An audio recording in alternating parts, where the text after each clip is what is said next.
Mungkin beberapa dari kita tidak asing jika mendengar nama Barnabas.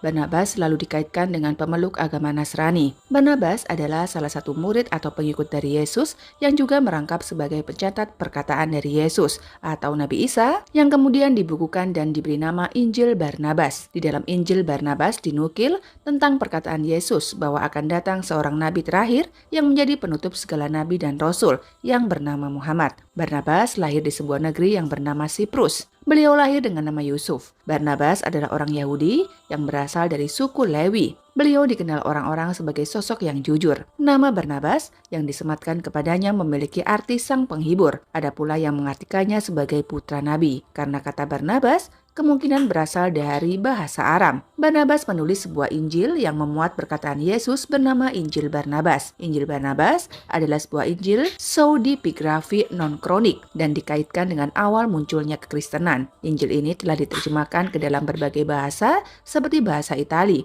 Spanyol, Inggris, dan Arab. Barnabas adalah seorang tokoh yang paling berpengaruh di antara murid Yesus dalam penyebaran Injil di abad pertama. Barnabas adalah imam bagi kekristenan saat Paulus dilempari batu pada saat penginjilan oleh orang Yunani penyembahan dewa Zeus. Namun, orang Yunani tidak berani melempar batu kepada Barnabas karena wajah dan sikapnya yang tampak begitu bijaksana. Barnabas adalah tokoh yang berkelana bersama Paulus. Seiring berjalannya waktu, keduanya bersilang pendapat karena perbedaan teologi mengenai ketuhanan Yesus. Dalam Injil ini, Barnabas mengatakan kalau Paulus telah mengajarkan kepada orang awam bahwa Yesus adalah anak dari Allah. Paulus juga menghilangkan tradisi sunat yang diwajibkan bagi laki-laki dan memperbolehkan makan daging hewan yang padahal sebelumnya diharamkan untuk mereka. Akhirnya Barnabas pergi meninggalkan Paulus. Barnabas adalah sosok orang penting sebagai penyebar agama Kristen di awal masa pendakwaan, yaitu Kristen Ibrani. Barnabas mengembara ke seluruh negeri Palestina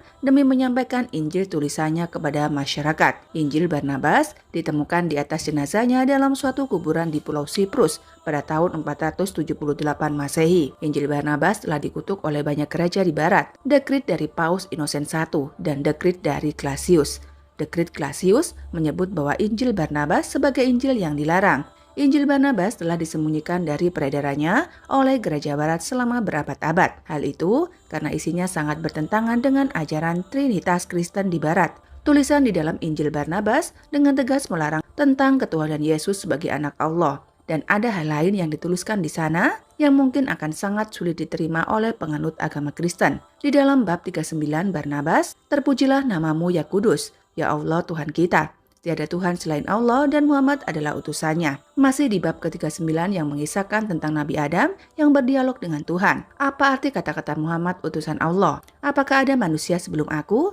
Di bab 41 disebutkan atas perintah Allah, Mikail mengusir Adam dan Hawa dari surga. Kemudian Adam keluar dan berbalik melihat tulisan pada pintu surga. Tiada Tuhan selain Allah dan Muhammad adalah Rasulullah. Di bab 44 disebutkan, pada bab ini Yesus atau Nabi Isa menyebut Nabi Muhammad yaitu, "Oh Muhammad, Tuhan bersamamu." Di bab 97 disebutkan, Yesus menjawab, nama Mesias sangat mengagumkan karena Allah sendiri yang memberinya nama ketika menciptakan jiwanya dan menempatkan di dalam kemuliaan surgawi. Allah berkata, "Tunggu Muhammad, karena kamu aku akan menciptakan Firdaus, dunia dan banyak makhluk. Siapapun yang memberkatimu akan diberkati dan yang mengutuknya akan dikutuk." Dalam bab 112 Nabi Isa bercerita kepada Barnabas bahwa dirinya aman dibunuh. Namun kata Nabi Isa, Allah akan membawanya naik dari bumi. Sedangkan orang yang dibunuh sebenarnya adalah seorang pengkhianat yang wajahnya diubah seperti Nabi Isa. Dan orang-orang akan percaya bahwa yang disalib itu adalah Nabi Isa. Tetapi Muhammad akan datang,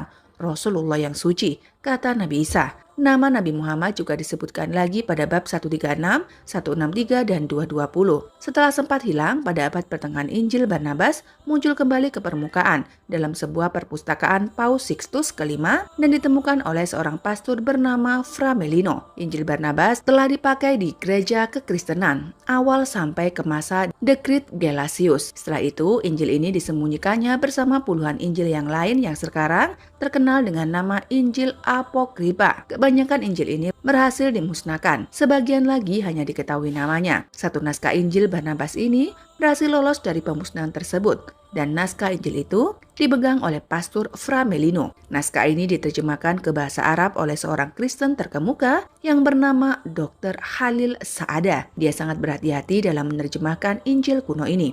Injil Barnabas adalah Injil tulisan asli Barnabas, murid dari Yesus, dan bukanlah surat Barnabas yang dikenal kekristenan. Isinya adalah naskah narasi biografi Yesus dari kelahiran sampai penyaliban, yang isinya lebih lengkap daripada Injil kanonik yang keempat. Salah satu kitab Injil Barnabas yang original telah ditemukan kembali setelah sempat hilang dan disembunyikan pihak gereja Kristen di Turki selama 12 tahun. Secara tidak sengaja, buku ini ditemukan oleh seorang polisi Turki saat sedang melakukan razia tentang penyelundupan barang. Injil ini ditemukan kembali di sebuah lemari besi di gedung itu, dalam keadaan berantakan dan tidak terawat pada Februari 2012.